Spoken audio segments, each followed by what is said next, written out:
Hello, peace and greetings. I am Bella, and this is the new True Crime Reading channel.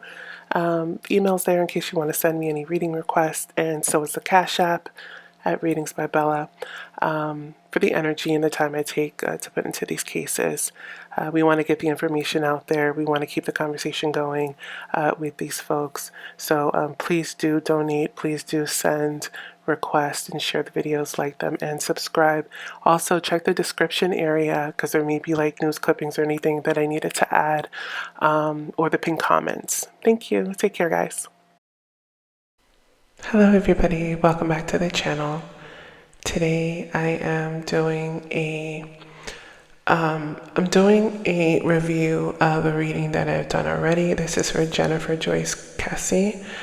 She went missing from her condo January 24th of 2006. A very suspicious situation. But just to go down the timeline, she had returned from vacation with her boyfriend. She was in St. Croix. This was Sunday, 1/22. She was due back to work the morning of 1/24, I believe, which would have been the wee hours of Tuesday.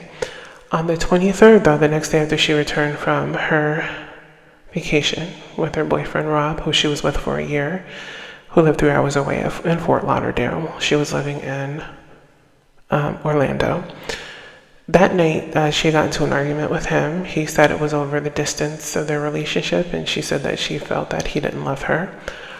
I did a card reading for this case initially. No psychic impressions, just the cards, the Kipper, my private true crime deck, and then I believe I may have done used the Morgan Greer deck.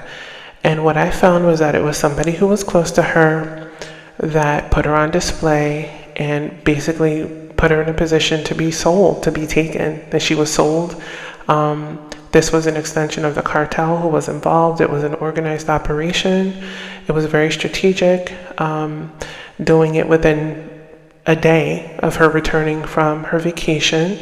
There are those that felt that there were individuals that were working at the complex, a condo, that could have been involved. And I feel like those individuals would have had too much to lose to be involved in this. There were other single women who felt vulnerable as well, who lived there, that did not go missing, but it was only Jennifer. Jennifer was targeted. Likely her features made her a high sell. I do believe she was sold. And but it indicated that somebody had a sick relative or somebody needed money because there was someone who was sick. Now, either they were mentally ill, which contributed to this, like they were diabolical, or it was somebody that probably needed, some sort of, had some sort of special situation that involved, bad health. Now, bad health could be a slew of things. It could be somebody with a bad addiction, bad physical health, bad mental health, or anything like that. But that kept coming up in the deck, in the Kipper. And this was somebody she trusted, somebody that wasn't in her life very long. And I believe that trip, that vacation to St. Croix, could have served also as a way to put her on display. Unbeknownst to her, that she may have been shown off to somebody, to potential buyers or somebody, because she would have been seen like half naked in a bikini and that sort of thing. And, she would have been watched and surveilled and that sort of thing. Now, her best friend said that she was very security conscious, and I don't think that she would have been an easy person to abduct. And according to a witness that saw her vehicle leaving that morning, I think they said it was 7:24, on the morning of 1/24/06, they saw the vehicle swerve out of the complex as if somebody was fighting for control over it. And, obviously that was suspicious. The vehicle was found 2 days later at, they say, Huntington on the Greens condominiums, 1.5 miles away, a place where police say that stolen cars are often dumped, and it was an area that she would have never been in. that she would have never frequented. So I believe that this was very, very much organized and strategic, because why would this happen within a day or so after her getting back from vacation? You know, why didn't this happen before? You know, if it was these seemingly perverted degenerates that were working, renovating some of the condominiums, some of these people actually lived there that were working, and it said that they weren't in the country legally. And it was also said that some of them may have been living across the hall from her. Why didn't this happen before? Because these workers have been there for a while. You know, why would it just conveniently happen right when she's returning, within a day after, you know, her returning from this vacation? So I think, again, it's somebody that was close to her, somebody that didn't know her long and that she didn't know well. And I think this person is diabolical. And I think that the reason that they can do interviews and show their face and speak to the police is because they didn't know details. If they knew details, it could have compromised them if they were asked to do a polygraph, or it could have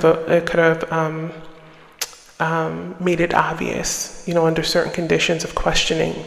So I think that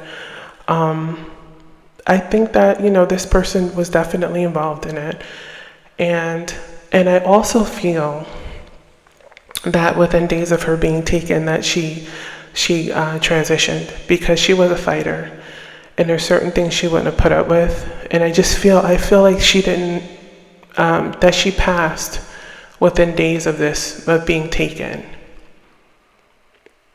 That she passed within days of being taken, because they would have had to drug her to subdue her, which is what they do. From what I understand, they would have had to drug her, and they would have had to keep drugging her. But when you have a fighting spirit and you're not willing to lay down, that can put a lot of stress on your heart, you know, to constantly be in angst, you know, this angst, this fear, this fight or flight. And when you're a fighter, that's just a feeling I get, is that she transitioned days after this happened, if she was in captivity. And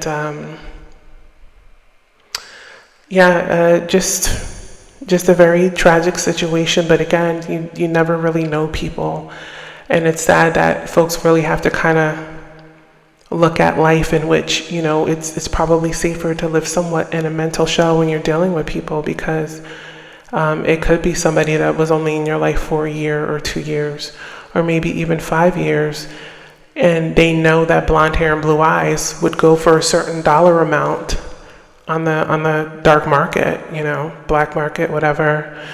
And you know, just a reminder to people that don't really understand how dark and insidious this industry is that people aren't just taken for XCX, you know, they're taken for their organs. There's an underground human meat market in this country. There are actually people that consume human meat on a regular basis.